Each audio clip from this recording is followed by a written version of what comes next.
One time, I was walking my dog at night, and a cop stopped me to ask me questions about my dog and where I was walking.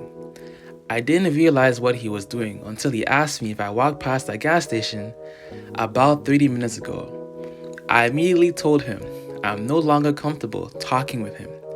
Then he detained me for an hour. A male who only shares my skin tone had robbed a gas station and had a dog in his car. They thought I was their guy. Do not speak to cops. And here's how making a statement could easily cost you over $10,000 in lawyer retainer fees and be in debt. All lies will be exposed. That's all. And anyone who takes that the wrong way, know why they take it the wrong way. Hey folks, I'm attorney Roger P. Foley, and I want to talk to you about consent and speaking with the police. I get calls all the time. All the time. And I'm always amazed by the amount of people that speak to the police and give consent to search and give consent to show up at the police station to talk. And the Supreme Court has ruled that police are allowed to lie to a suspect. Full stop. They're allowed to lie. They're allowed to withhold information. Unless you're the one that, the only maybe caveat is unless you're the one that called the officer yourself, you are a potential suspect at any given time. And even if you do make a statement and you think you're trying to be helpful, they may subpoena you to appear in court, causing you to miss a work day, causing you some type of inconvenience in the future. So if you're not prepared for that inconvenience in the future, don't make a statement either. No. Let me ask you this. For anyone who's been arrested, or let's say you haven't been arrested, for everybody, how often does a police officer just walk over to you and start a conversation? You know, like a total stranger where you have a 10-minute conversation with a police officer. How often does that happen? It doesn't happen very often, does it? A police officer speaks to you when he's investigating a crime, whether you're the victim or you're the perpetrator or the alleged perpetrator, right? I pass cops all the time. Like, a cop ever walk over to him and go, "Hey man, how you doing?" "Oh, good, yeah." "Oh, what are you doing at the mall today?" "I'm shopping." Like, if he's asking any questions, he's investigating you. He's not doing it because he's a nice guy. Cops only talk to cops. Ask them. They're all members. It's them against us, right? The citizens versus, they're there to protect and serve, but we're either a victim in their minds or we're a perp in their minds, P-E-R-P, perpetrator. There's no it's not. The citizens of Florida are generally victims or perpetrators. There's some good citizens and there's a lot of bad citizens, right? That's their general premise, right? And you can understand that logic because all they do every day is deal with people and they're usually committing crimes. But should you talk to them? So here's an example. Someone knocks on your door. Maybe you're a mom, a dad, an uncle, whatever, big brother, big sister, and says, "Hey, we're looking for your son." I don't know where he is right now. He lives here, correct? He does. Can we come in? What should your answer be? No. Well, ma'am, he's involved in some stuff where we're concerned. Any involvement with police is always, I have no statement without a lawyer present. I have no statement without a lawyer present. I have no statement without a lawyer present. I have no statement without a lawyer present. I have no statement without a lawyer present. I have no statement without a lawyer present. I have no statement without a lawyer present. You cannot trick me. You cannot trick me. Because at the end of the day, false confessions happen more often than you think. Even if the confession is true, but if it's coerced and against the rules of confessions and our 10B rights or voluntariness rights, it needs to be excluded because the state can't have that power because it can be abused. People are wrongly convicted. People are wrongly charged. Police officers say, if you do it our way, you'll never get a false confession. Baloney. Police interrogation is not a search for the truth. It is actually a quest for a confession. How many of you have heard of the Reed technique? They use coercion to make people feel like they're doing themselves a favor by giving a confession. So they assess the suspect, making a determination as to whether or not this person is telling them the truth. Then they do a bait question, which is basically making up evidence. And then eventually they ask what they call the alternative question. And the alternative question is, are you guilty of this lesser thing or are you guilty of this horrible thing? So it becomes really important to learn how to challenge confessions. Just being charged. You see it all the time on social media. Someone will be charged with an offense on one of these news sites or a blog post or a drama page or whatever. And the simple act of them being charged, people automatically assume that they're guilty or that they committed said offense knowingly or whatever, right? Oftentimes in DUI cases, officers will say they saw a particular clue, but when you watch the video, you don't see it. I recently had a case. This officer, the report said, Miss Smith had a difficult time getting her license, and it's because she was impaired. I looked at the video, and ladies, you're gonna feel me on this one. Her license was in a wallet that was zipped up. The wallet was in a purse. The purse was in a backpack. Are you kidding me? Don't claim that's an impairment, because it's not. And so I was able to use that against him while the test is being administered. Pay attention to the road conditions. I had a case recently where he had her back to the highway, which is typical, but it was a very, very cold night. And all these 18-wheelers are going behind her. So the whole time she's doing like this, right? Because she's cold, she can't see. And he kept saying, oh, she just was distracted because she's impaired. And I'm like, no. Also pay attention to what kind of shoes were they wearing? Did your clients have on slides or high heels? Or something that may make doing the test more difficult. So make sure you watch for that. And there's this TikToker, a lawyer who posts TikTok videos about his clients he's acquitted and got their cases dismissed. He's called Jayoma on TikTok, right? Filipino. And his people always joke about how he always basically releases supervillains onto the streets, people who were charged with serious crimes or sometimes even petty charges, right? But understanding the backstory of why he does what he does really opened my eyes to the whole legal system. And this is his interview right here with Adin Ross. And that dude was like looking at 20 years. And like, I just remember like he was like crying. Like, it's not like some fake shit. It was like some real shit. Like, and there was deputies around, like surrounding him, put your hands down. Like they treat you differently as soon as you're found guilty. And then like, he just started crying. And I remember we went to go visit him in the jail. And the attorney that I was with was like, the first thing he said was, don't kill yourself. Don't kill yourself. And so I was just like, man, like it touches you because it's real. Like that's a real person. And then, so this is where I didn't turn there. I turned when I found out that, and I'm not going to out anybody, I'm not going to name anybody, but the prosecutor withheld evidence. And the evidence that was withheld was like a recording from the person saying, if you don't pay my shit, you don't do this, I'm gonna make this story up and I'm gonna get you. And that evidence was shown later on and they overturned the whole verdict. And like, that's when it hit me, like, the public is, you're vulnerable. And I said, oh man, that could be anybody. That could be my mom, that could be you, that could be my friend, it could be, family members. Like I said, that's scary. So I said, you know what? I'm gonna put my talents into becoming a criminal defense attorney and protecting these individuals who are accused of such heinous crimes. And like it sticks with me today. So every time I see a case, I'm trying to get every evidence that's out there. I'm doing whatever I can to fight for your rights. And if you're gonna get locked up, it's because the prosecutor really did all their job and really fought hard against me and they actually won it. So that's why, bro, that's amazing, bro. So at the end of the day, always be on your toes. Literally everybody should have a dash cam in their car. Dash cam not only to prevent insurance fraud from other people who want to run up your insurance bill. Watch this insurance scamming BMW driver try to pull a fast one. This is pretty crazy, but the dash cam saves the day again.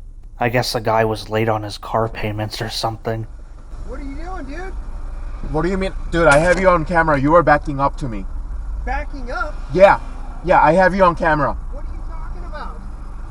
Okay, let's call the cops. Why don't you pull... Are you kidding me?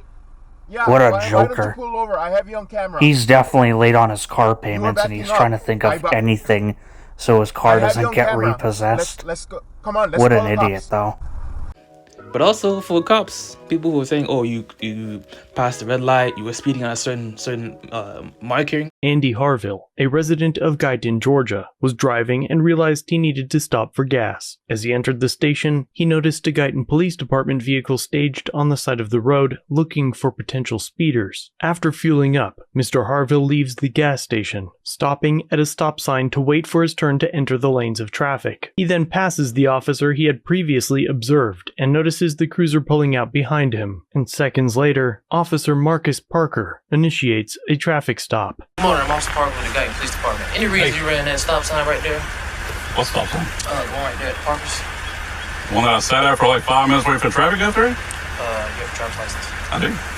Alright, here you go, Mr. Harville. Please be more careful at the stop signs, okay? I got you. Hey, man. You know I got a dash cam, right? That's fine. Okay. The officer stands firm on his false accusation against the driver. But the interesting thing about this is that this might not be just another display of law enforcement incompetency. Every part of your life, bro, you need to look at it through a legal lens. You're hosting a party. Okay, what are my legal liabilities for hosting this party? If anybody gets drunk or some type of assault happens, you'll always consult a lawyer. Everybody should have a lawyer on retainer. No cap. A lawyer should be on everyone's retainer, because you just never know. You just never know. And you don't want to be at that point when you're already in the mess, searching, rummaging through different outlets to try and find a credible lawyer. We really need to come into the house. No. That's your answer. Ma'am, if you don't, then we're going to get a warrant. Go get a warrant. Ma'am, we'd like to search your car. No. Ma'am, if you have nothing to hide, you'll allow us to search your car. No, I have rights, and I'm going to hide behind them. Ma'am, we'll go get a dog. Or sir, we'll go get a dog. Go get him. Go get the dog. Their job is to prove your guilt. It's not your job to give them evidence to prove your guilt. Maybe some people go, well, he's just helping the criminals. Well, I'm a criminal defense attorney. So you know who the people who pay me? The people who are allegedly guilty of something. Then there's the officer that says, sir, ma'am, if you help me with this, I could put in a good word with the judge or the prosecutor. Who gives a crap? Seriously, who gives a crap what the cop says to the judge or the prosecutor? Can you imagine on like a serious crime, like a drug trafficking case? The judge, Mr. Drug Dealer was just a hell of a guy, just a hell of a guy. I mean, he was just so nice. I mean, I wanted to invite him over. Like right after I arrested him, I was like, maybe I should bond him out. Maybe I should bond him out and bring him and let him hang out with my family and just have a barbecue. Cook the guy some ribs and chicken, you know. Just a heck of a good guy. They don't. Do they have discretion in some cases? Yes. You know what their discretion is? Honestly, it's when you're a snitch. And if you're a snitch, you're not calling my office because I don't handle those cases. So no offenses to the snitches, but I don't want to. You might get shanked. I don't want to get shanked. All lies will be exposed. That's all. And anyone who takes that the wrong way, know why they take it the wrong way. Over that stuff, so I don't do that. But when an officer is asking you, well, if you have nothing to hide, then why don't you allow me in? I mean, no big deal. I'll be in and I'll be out. I just don't get it, right? I mean, you hear everywhere, right? You pick up, you watch Law and Order, you watch any TV show, any movie about the law, right? Don't they always say, don't speak to the police? And you have to, in order to consent to search or... Again, cop asks you questions. Hey, were you at so-and-so party last night? I have no statement. Do you know who so-and-so is? I have no statement. Can you help us with this so-and-so? I have no statement. I have no statement. I have no statement. I have no statement without a lawyer present. I have no statement without a lawyer present. Honestly, I feel like every adult, especially those who are going to who are in university, should have contacted a lawyer at one point or another. Whether it is like just if you're a brother or you have a brother, you have a sister, or whatever, take them to the local law office in their area. Just get them acquainted with some type of law firm over there, so that in case of any type of issue, any type of situation, they have someone on hand that they can go to or contact beforehand, before they get into the issue, right? It comes to some type of assault or some type of DUI, bruh. Like, oh, when did you last drink? When did you have any alcohol today? Did you drink anything today? I have no statement, because they're trying to, the probable cause, right? The probable cause to have you even blow into the breathalyzer. They're trying to gauge at what point you could still be drunk, if you could be drunk, or they're just trying to investigate, of course, and you answering questions helps them in their investigation. This is the business we've chosen. And there's always been that initially it was a myth, or that feeling that police have arrest quotas or ticket to give out tickets for certain things, right? It's like a quota they have to meet. Streets in certain New York City neighborhoods ask about police quotas for arrests and summonses, and this is what you often hear. There's a quota system. There always has been, and there always will be until someone changes it. Y'all see that? That's what they target. These NYPD officers, all currently on the job, say it's true. They've all worked the streets, the subways, and patrolled housing developments. The department says there are no quotas. Well, I could tell you, I'm a police officer, there are quotas in the NYPD. Are they lying? Absolutely. It's illegal for them to admit it. They come from different precincts, largely minority neighborhoods in Brooklyn or the Bronx, but their stories are remarkably similar. They tell you this to your face. Black Hispanics between 14 to 21.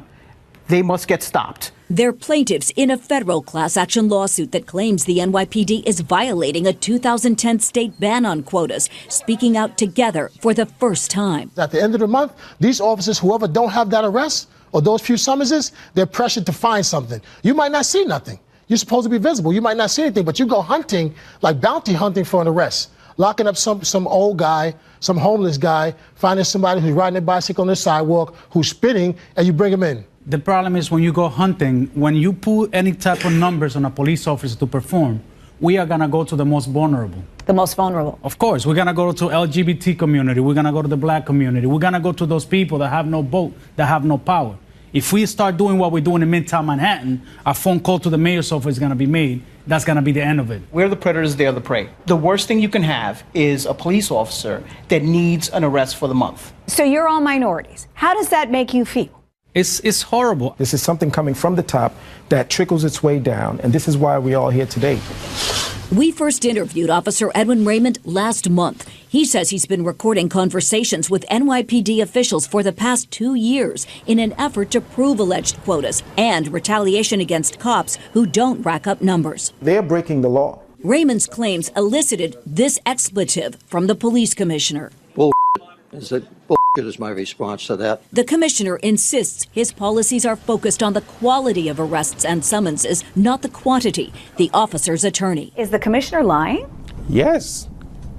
Commissioner Bratton is lying. How can you prove this? I can prove it with testimony, with recordings, with documents. All they want us to do is go out there and lock them up. They tell us it's easy to get numbers out here because you work in this type of community. Are you arresting for stuff that you shouldn't be arresting for? Well, that's why we're here. We don't do it. We refuse, and because of that, we are retaliated against. Because you're not harassing people, you're being punished. You know? And it doesn't make for a great work environment because they want you to harass people. The lawsuit claims minority officers are punished more severely than white cops for failing to meet quotas. The city denies it. There is something to be said about having quotas, arrest quotas, ticket violation quotas, and a host of other things that aren't privy to the public eye. We as a society have to get beyond the fact that when somebody's charged, it does not mean they're guilty. It just means they're charged. And the investigation to get somebody charged is nothing. It's taking a statement. No disrespect to the police. Many senior officers will not say it on camera, but will say, we want more discretion. We want the ability to investigate. We want the resources to do it, but we can't get them because the politicians are more interested in putting in place amendments to the criminal code or to other legislation, but not into policing and investigation and not into the system. And police want the discretion and they used to have it and they don't. But people think because you're charged, you're guilty. And that's not true. Lies will be exposed. That's all. And anyone who takes that the wrong way know why they take it the wrong way. I know. From what I've seen, there's no way you can move further up the food chain if you don't turn a blind eye to stuff. So as much as I love most of the senior officers, I certainly have my opinions on those who I think need to go to jail, but as much as I love most of them, there's no way you can get that far up in the police department without turning a blind eye, which gets back to the term stones. Like, have some stones. So what you're saying then is, don't believe everything you read. Don't believe that just because somebody's charged, they're guilty. Think a bit deeper, because there may be other issues at play here and other pressures.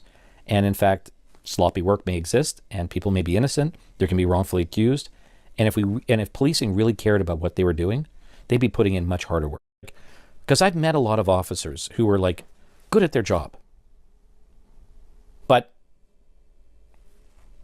not doing the investigation, like not looking at messages, not interviewing. I mean, I had a case where there were like 17, I'm not joking, 17 witnesses to interview, where they had not only eyewitness evidence of what happened, but more detailed information, never interviewed.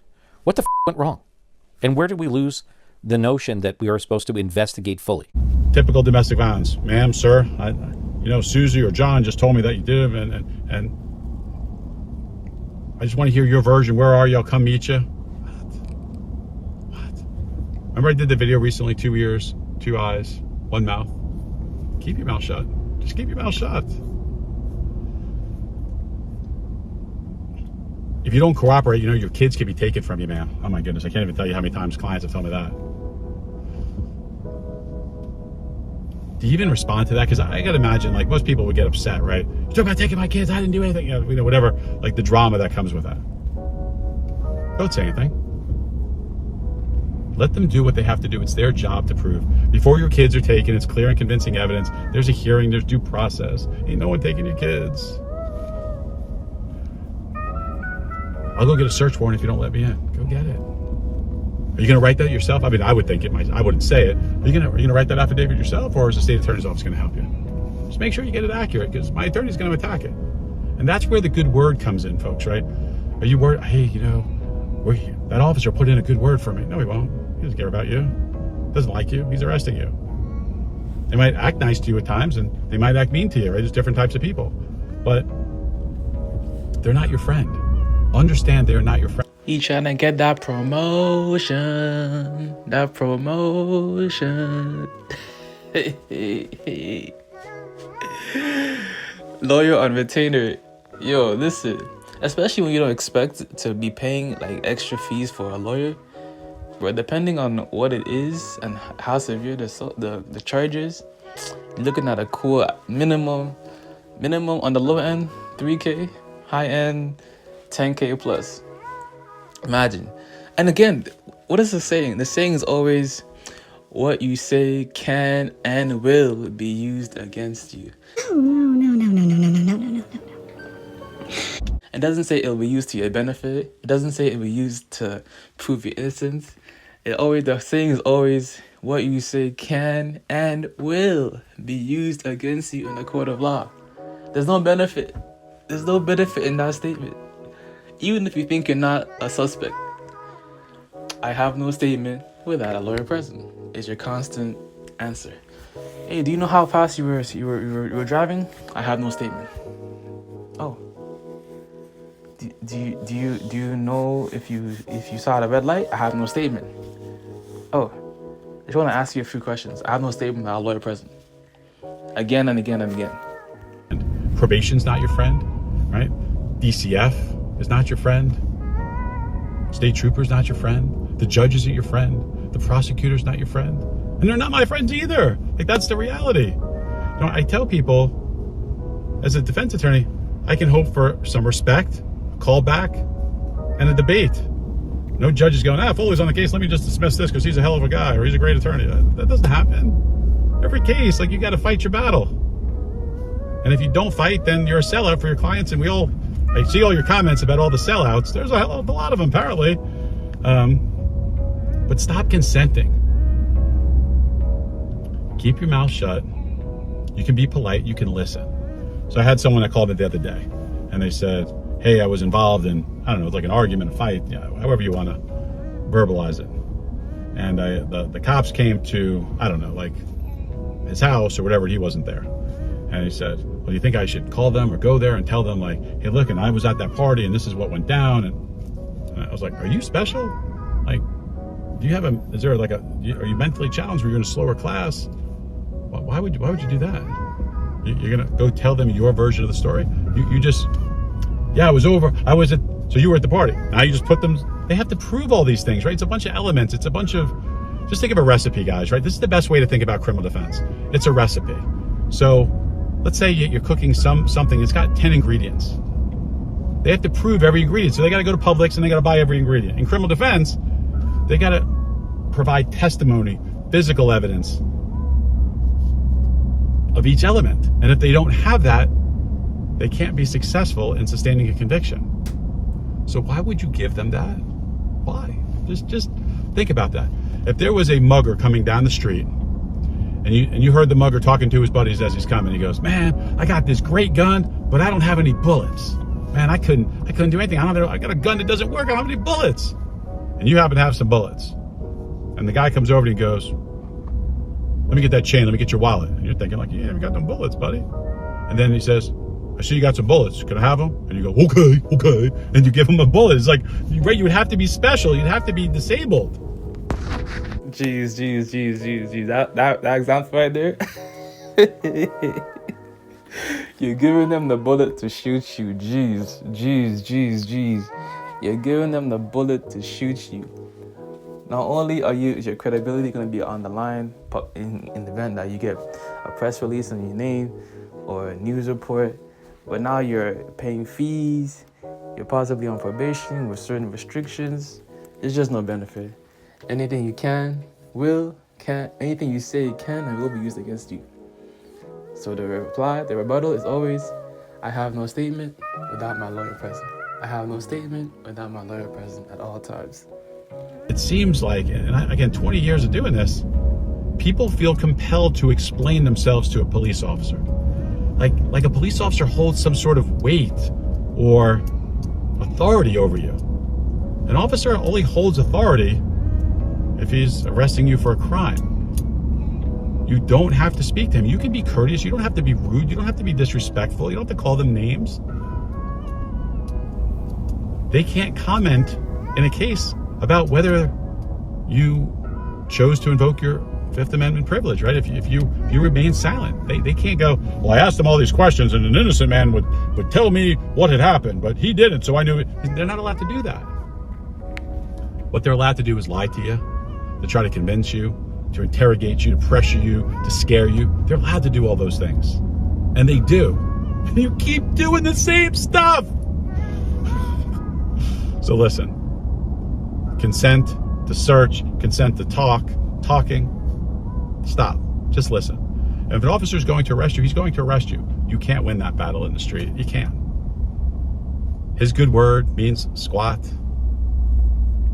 The word that matters is what the judge decides on your motion to suppress, or what your defense attorney convinced a prosecutor of in regards to leniency or dismissing the case, or what your attorney says to get the case dismissed, or to fight the case, or to bring up defenses.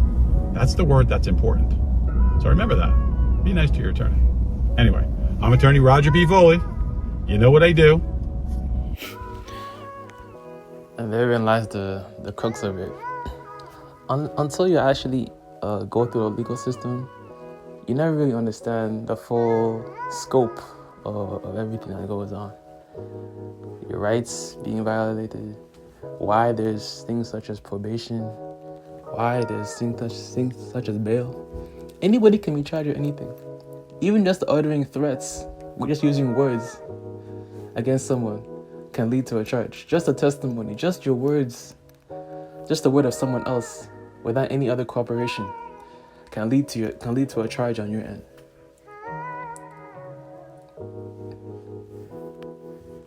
So stay prayed up.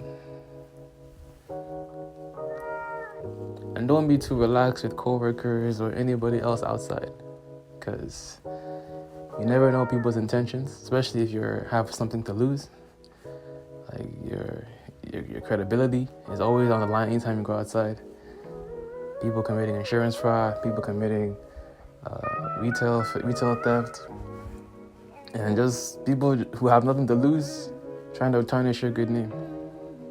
Stay prayed up. And pray. Always pray. Always pray. As always, if it doesn't feed you, don't water it. And too much of any good thing is good for nothing. Flip the script. I'm out. Deuces. Bow.